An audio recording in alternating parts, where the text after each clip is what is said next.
दोस्तों नमस्कार। मनीष की बात में एक बार फिर से आप लोगों का स्वागत है। दोस्तों कभी-कभी ऐसा होता है कि जो हमारे घर में बड़े बुजुर्ग होते हैं, समय रहते या उनके रहते हम लोग उनसे अच्छी से बात नहीं करते, अच्छा व्यवहार नहीं करते, अच्छे से पेश नहीं आते हैं। उनकी ब्लेसिंग्स को समझ नहीं पाते हैं कि उनका होना हमारे लिए कितना ज़रूरी होता है। और वही लोग जो हमारे ज़िंदगी से चले जाते हैं तो हम लोग उनके मरने के बाद गाय को दान करते हैं, उनकी जो अच्छी-अच्छी चीज़ें होती हैं वो सब दान करते हैं।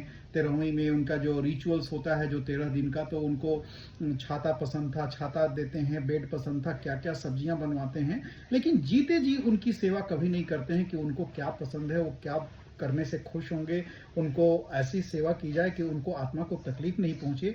उनके होने पे हम लोग अच्छे से व्यवहार नहीं करते हैं और वो हमेशा परेशान रहते हैं हम लोगों के एक्शन से, लेकिन हम लोग इसकी कभी परवाह नहीं करते।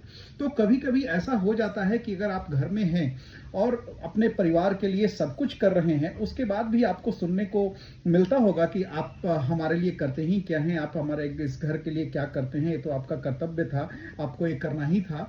उसमें आपको ये फ़ील नहीं कराया जाएगा कि आप कितने परेशानी को देखते हुए कितना मेहनत करते हैं और सारे बिल्स को भरते हैं, उनकी पढ़ाई का खर्चा उठाते हैं, अपने परिवार को चलाते हैं, समाज में एक इज्जत की ज़िंदगी देते हैं उनको, लेकिन वो फ़ील नहीं होता है। वो हमेशा उनको एहसास दिलाया जाता है कि आप आउटडेटेड हो गए हैं, आपको उतनी नॉलेज नहीं है, सारा कुछ हम ही लोग जानते हैं। एक हमारे कल दोस्त मिल गए थे, जिन्होंने हमसे कहा कि सर अभी बहुत परेशान हूँ, थोड़ा परेशानी में थे। उन्होंने बताया कि उनके बच्चे उनसे आजकल काफ़ी मिसबिहेव करते हैं और उनको ही बताया जाता है कि आप अच्छी लाइफ नहीं हम लोगों को दे रहे हैं, या उनको बताया गया कि आप में बहुत अवगुण है। तो मेरा कहना है कि गुण अवगुण सब में होते हैं, कोई भी आदमी परफेक्ट नहीं होता। लेकिन अगर कोई आदमी अपना सारा कर्तव्य निभा रहा है, अपने बच्चों को अच्छी परवरिश दे रहा है, उनको अच्छा पढ़ा रहा है, तो उसका ये मतलब नहीं है कि उनका जो अवगुण है उनके सामने उनको कहा जाए कि आप में ये प्रॉब्लम है, आप अपने को सुधारिए। ये कभी नहीं। आप अगर अपने फादर का या अपने पेरेंट्स का अगर आप रेस्पेक्ट नहीं कर सकते हैं तो उनको डिसरिस्पेक्ट करने का अधिकार आपको नहीं मिला है। आप किसी भी कंडीशन में अपने फादर से या अपने पेरेंट्स से आप जोर जबरदस्ती नहीं कर सकते हैं, ऊंची आवाज में बात नहीं कर सकते हैं। अगर उनको आप रेस्पेक्ट नहीं देते हैं तो आप उनको डिसरिस्पेक्ट करने का अधिकार आपको नहीं है। तो उसी पे एक मुझे कहानी याद आ गई कि एक सज्जन थे, अपने परिवार के लिए बहुत अच्छा काम करते थे। उनको मेहनत जी तोड़ मेहनत करके अपने परिवार का सारा खर्चा उठाते थे, बच्चों को पढ़ाना लिखाना सब कुछ करते थे। तो एक दिन वो जैसे ही घर में आए, उनकी पत्नी ने बोला कि आप सब्जी नहीं लेके आए। तो उन्होंने कहा अरे सॉरी, मैं आज ऑफिस में बहुत वर्क प्रेशर था, मैं सब्जी लेके नहीं आया। उस पर उनकी पत्नी बहुत उनके ऊपर चिल्लाने लगी, यार तुम एकदम बेकार आदमी हो, तुमको कुछ याद ही नहीं रहता है, घर में सब्जी नहीं है। जैसे ही अंदर गए, उनका बेटा था, बेटा बोला अरे पापा बूढ़े हो गए हैं, अब इनको कुछ याद वाद नहीं रहता है, ये एकदम मतलब कुछ काम नहीं करते हैं या हम लोगों को समय नहीं देते हैं।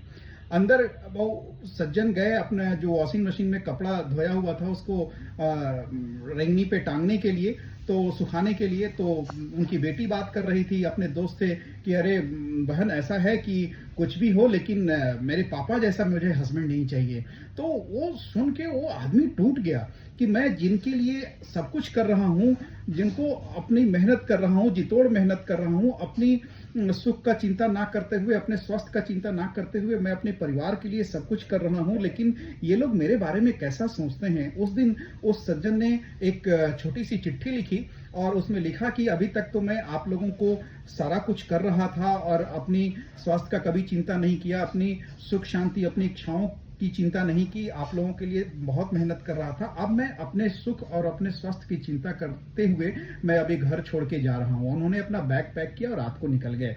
जब वो चले गए तो 15-20 दिनों के बाद जब घर में दिक्कत होने लगी, बिल्स भरने पड़ रहे थे, पढ़ाई का फी भरना पड़ रहा था, तो अब उनके घर में वही कमाने वाले थे।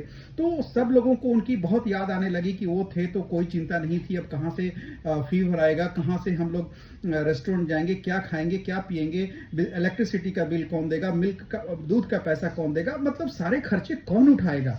जो एक आदमी सब कुछ अपना समझ के कर रहा था, बिना कुछ बताए हुए, बिना अपना दुख तकलीफ शेयर किए हुए, वो आदमी को समय रहते उन लोगों ने कदर नहीं किया। जब वो चला गया तो सारी चीजें समझ में आ गई कि आटे दाल का भाव क्या है। तो मेरा कहना है कि अगर कोई आपके लिए सब कुछ कर रहा है, आपके हक को बिना छीने, बिना आपको तकलीफ दिए हुए, जी तोड़ मेहनत करके आपके लिए अगर सब कुछ कर रहा है, तो समय से उसका रिस्पेक्ट कीजिए। कभी उसे ऊंची आवाज में मत बात कीजिए। उसको एहसास दिलाइए कि आप उसके लिए कितने, वो आदमी कितना इंपॉर्टेंट है आप लोगों के लिए। उसके बिना आप लोगों की जीवन क्या हो सकती है। तो कभी कभी ना एब्सेंस जो है आदमी को सिखा देता है कि उस आदमी का इंपॉर्टेंस क्या है।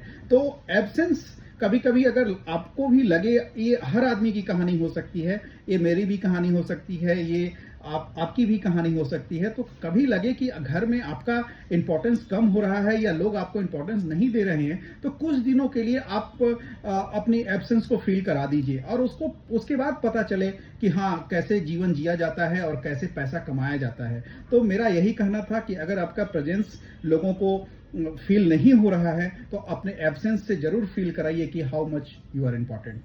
Thank you. अगर मेरी बात समझ में आई तो मेरे चैनल को लाइक कीजिए, सब्सक्राइब कीजिए। Love you all.